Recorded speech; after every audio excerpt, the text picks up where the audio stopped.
ರಾಜ್ಯದ ಹಲವು ಕಡೆ ವರುಣಾರ್ಭಟ ಜೋರಾಗಿದೆ. ಅದೇ ರೀತಿಯಾಗಿ ಮೈಸೂರು ಭಾಗ ಅಂತ ತಗೊಂಡಾಗ ವರುಣನ ಅಬ್ಬರ ಹೇಗಿದೆ ಅಲ್ಲಿ?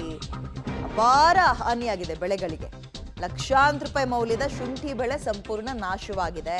ಸರ್ಗೂರು ತಾಲೂಕು ಬಾಡ್ಗೆ ಅನ್ನೋ ಗ್ರಾಮದಲ್ಲಿ ಘಟನೆ ನಡೆದಿದೆ. ಜಮೀನಲ್ಲಿ ಮಳೆ ನೀರು ನಿಂತಿದೆ. ಪಾಪ ರೈತ ಕಣ್ಣೀರ್ ಹಾಕ್ತಾ ಇದ್ದಾನೆ. ಜವರಯ್ಯ ಹಾಗೂ ಪುಟ್ಟತಾಯಮ್ಮ ಅನ್ನೋರಿಗೆ ಸೇರಿದಂತಹ ಬೆಳೆ ಅದು.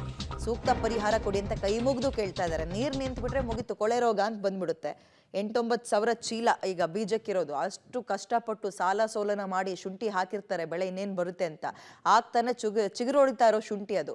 ಮಳೆ ಈ ಪ್ರಮಾಣದಲ್ಲಿ ಬಂದ್ಬಿಟ್ರೆ ಸಂಪೂರ್ಣವಾಗಿ ಕೊಳೆ ರೋಗ ಅನ್ನೋದು ಬರುತ್ತೆ. ಈ ಕಡೆ ತಿನ್ನೋಕ್ಕೂ ಮಾರಕ್ಕಾಗಲ್ಲ, ಬೀಜಕ್ಕೂ ಮಾರಕ್ಕಾಗಲ್ಲ ಅಂತ ಪರಿಸ್ಥಿತಿ. ಪಾಪ ಕೈ ಮುಗಿದು ಕೇಳ್ಕೊಳ್ತಾ ಇದ್ದಾರೆ ಗಂಡ ಹೆಂಡತಿ ಇಬ್ರು ಕೂಡ, ಸೂಕ್ತ ಪರಿಹಾರ ಕೊಡಿ ಅಂತ.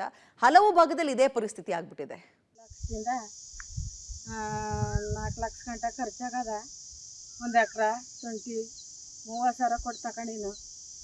ಅದನ್ನ ಪರಿಹಾರ ನೀರು ಕೊಡಿ ನಮ್ಗೆ. ನಮ್ಗೆ ತುಂಬ ನಷ್ಟವಾಗದ. 1 ಎಕರೆ ಪೂರ್ತಿ ಹೊಂಟಾಗದ ಕೊಚ್ಕೊಂಡು. ನೀವು ಬೆಳೆನ ನೀವು ಬಂದು ನೋಡಿ, ನಮ್ಮ ಪರಿಹಾರನ ಕೊಡಿ ಅಂತ ಸಹಾಯ ಮಾಡಿ. ನೋಡಿದ್ರೆ ದುಃಖವಾಯ್ತದ.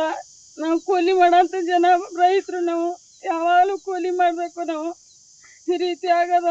ಇದನ್ನ ನಮ್ಗೆ ಬೆಳೆನ ನೀವು ಆದಷ್ಟು ನೀವು ಬಂದು ನೋಡಿ, ಏನು ಬೇಕು ಅದನ್ನ ತೀರ್ಮಾನ ಮಾಡಿ ಕೊಡೋಂಥ ಸಹಾಯ ಮಾಡಿ. ನಿಜ, ಅವರ ಅಳಲು ಅದು ಹೇಗಾಗಿರುತ್ತೆ ಅಂದ್ರೆ 4-5 ಲಕ್ಷ ರೂಪಾಯಿ ಖರ್ಚು ಮಾಡಿ ಇಡೀ 1 ಎಕರೆಗೆ ಶುಂಠಿ ಹಾಕೋದು ಅಂದ್ರೆ ಅದು ಸಿಕ್ಕಾಪಟ್ಟೆ ರೇಟ್ ಇತ್ತು ಈ ಸಲ ಶುಂಠಿ. ಇದರ ನಡುವೆ ಮಳೆ ಈ ರೀತಿಯಾಗಿ ಬರುತ್ತೆ, ಸಮಸ್ಯೆ ಆಗುತ್ತೆ, ಶುಂಠಿ ಬೆಳೆನೇ ನಾಶ ಆಗುತ್ತೆ ಅಂತ ಅವ್ರು ಅಂದ್ಕೊಂಡಿರ್ಲಿಲ್ಲ ಅಂತ ಕಾಣುತ್ತೆ. ಅನ್ಯಾಯವಾಗಿ ಬೆಳೆ ನಾಶ ಆಗಿದೆ. ಕಣ್ಣೀರು ಹಾಕ್ತಿದ್ದಾರೆ ಪಾಪ ರೈತರು.